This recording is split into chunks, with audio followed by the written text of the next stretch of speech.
오늘 우리에게 주신 하나님 말씀은 마가복음 13장 14절로 27절까지 말씀입니다. 마가복음 13장 14절에서 27절까지 말씀.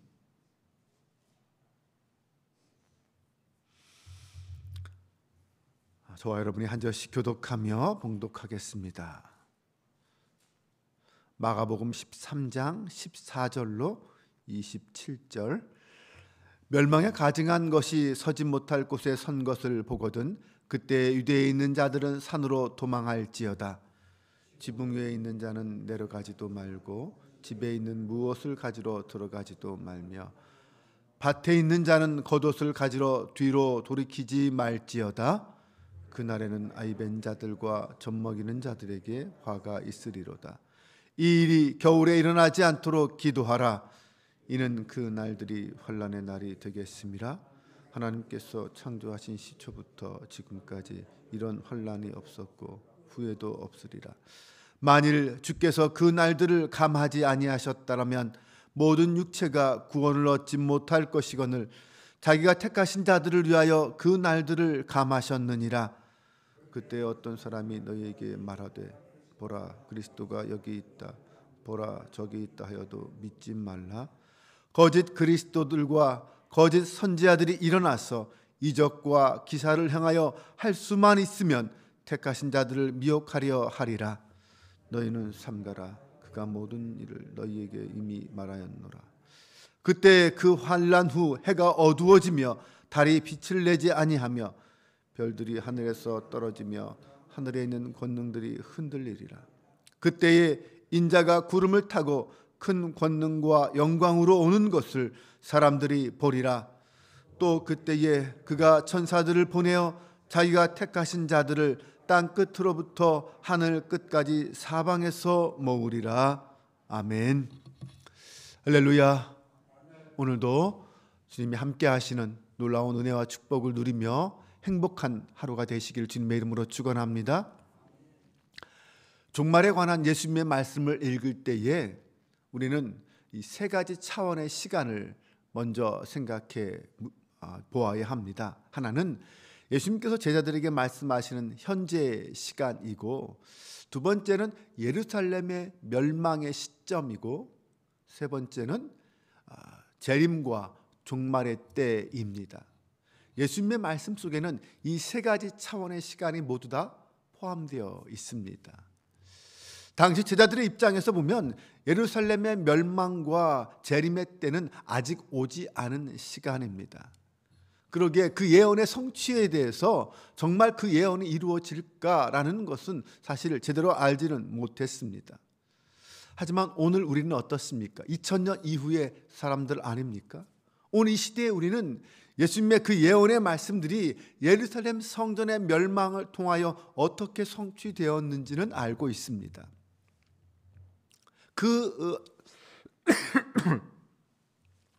그것을 통해서 우리는 아직 성취되지는 않았지만 종말의 때, 재림의 때에도 이 말씀이 성취될 것이다 라는 것은 믿을 수는 있습니다. 오늘 이 종말의 때에 대한 예수님의 말씀에 귀를 기울이면서 어떻게 그 날을 대비할 것인지 주님이 주신 지혜를 함께 나누길 원합니다. 첫 번째는 우리는 깨어 기도해야 합니다. 주님은 제자들에게 그 재림 전에, 주님이 재림하시기 전에 큰 환난이 있을 거다 그렇게 말씀하십니다. 먼저 구약의 다니엘서 9장 27절에 예언된 그 멸망에 가증한 것이 서지 못할 것에 서게 된다라고 말합니다. 그 말은 거룩한 예루살렘 성전에 그 멸망에 가증한 것이 더럽혀질 것이다라는 그 말을 의미하고 있습니다.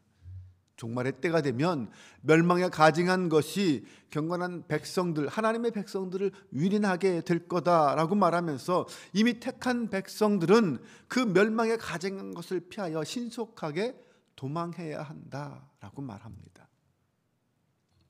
그리고 예수님은 이런 일이 겨울에 일어나지 않도록 기도해라 라고까지 말씀합니다. 그 이유는 무엇일까요?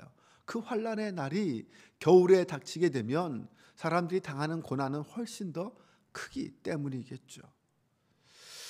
그러므로 우리가 알 수 있는 것은 어느 누구도 이 환난은 피할 수 없다라는 것입니다.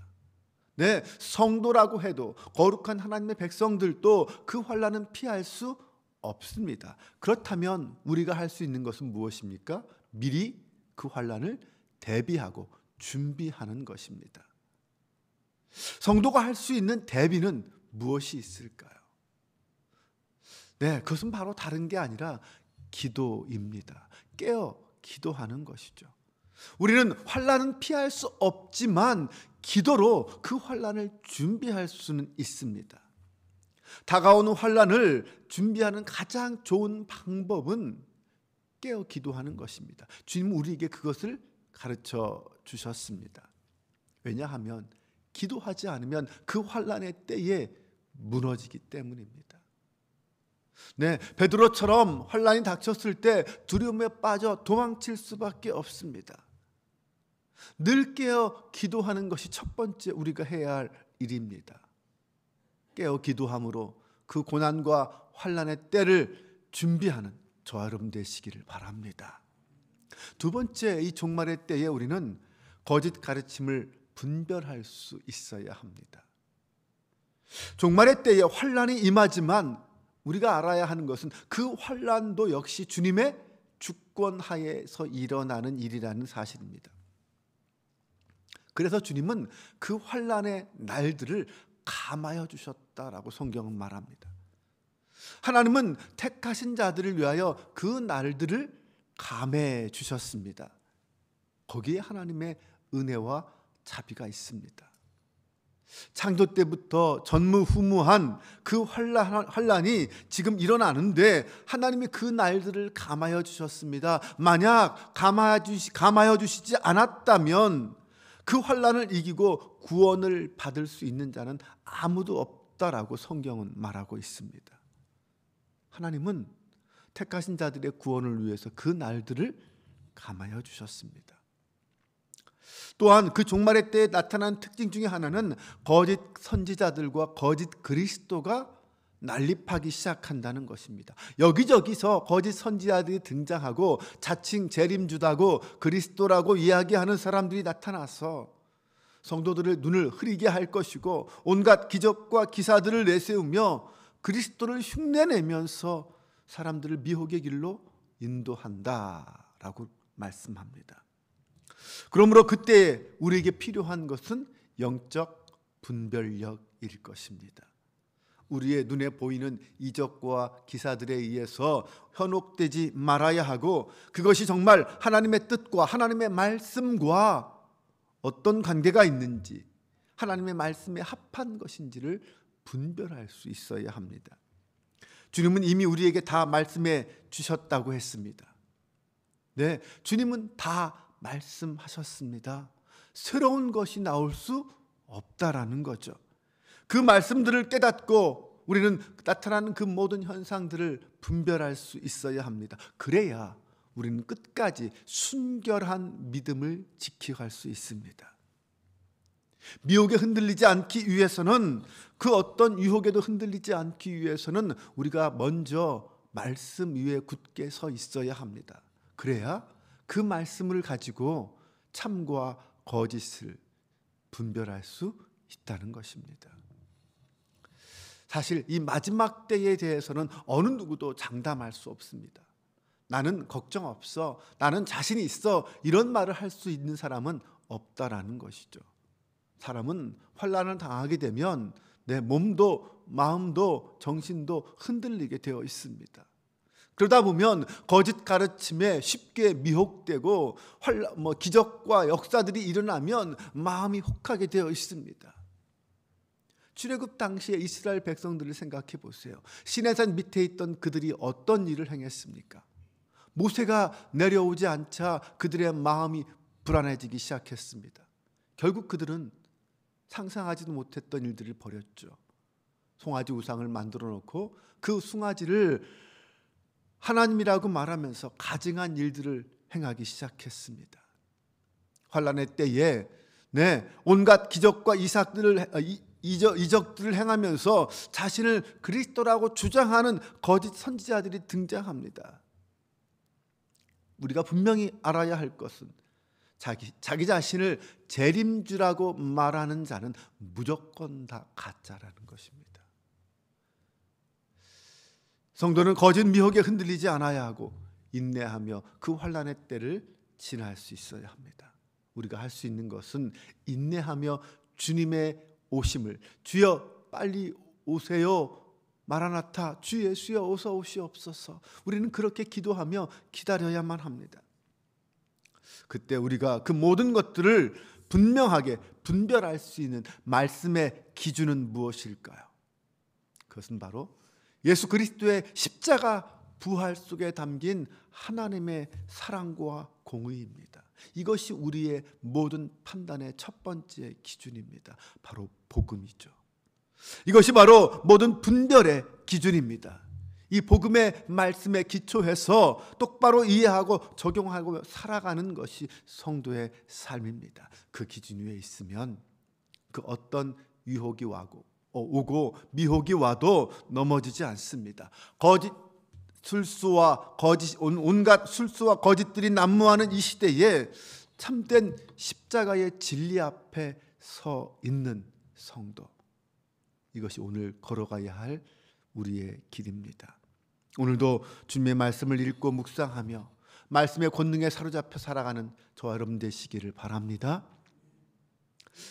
세 번째, 종말의 때에 우리는 다시 오실 주님을 바라보아야 합니다.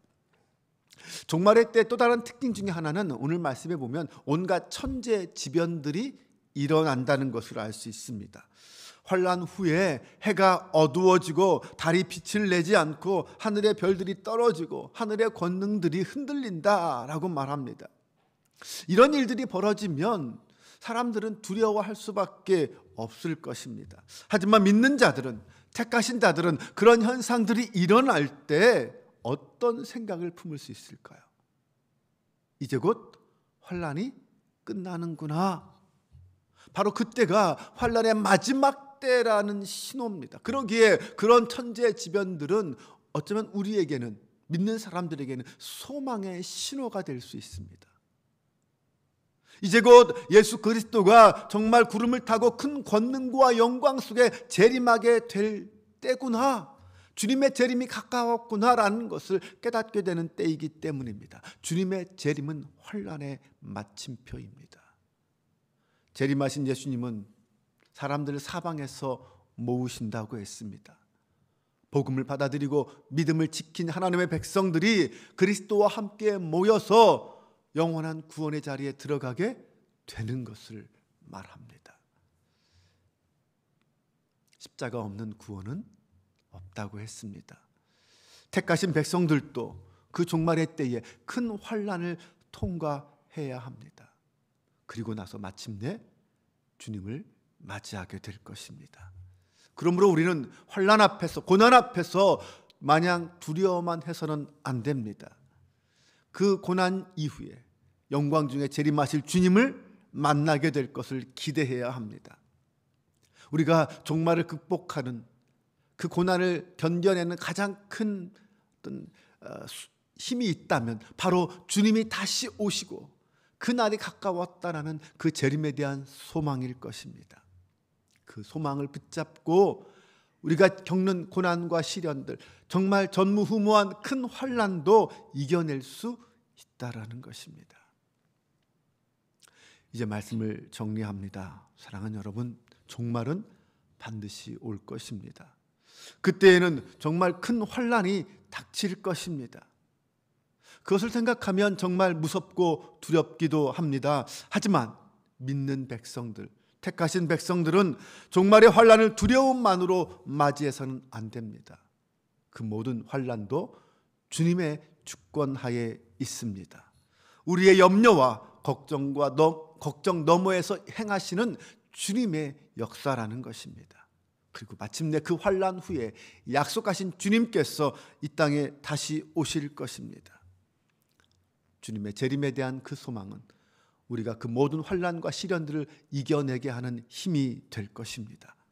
그 소망 가운데 오늘도 나의 삶의 자리에서 결코 낙심하지 말고 사랑하고 인내하며 이겨내는 거룩한 주의 백성들 되시기를 주님의 이름으로 축원합니다.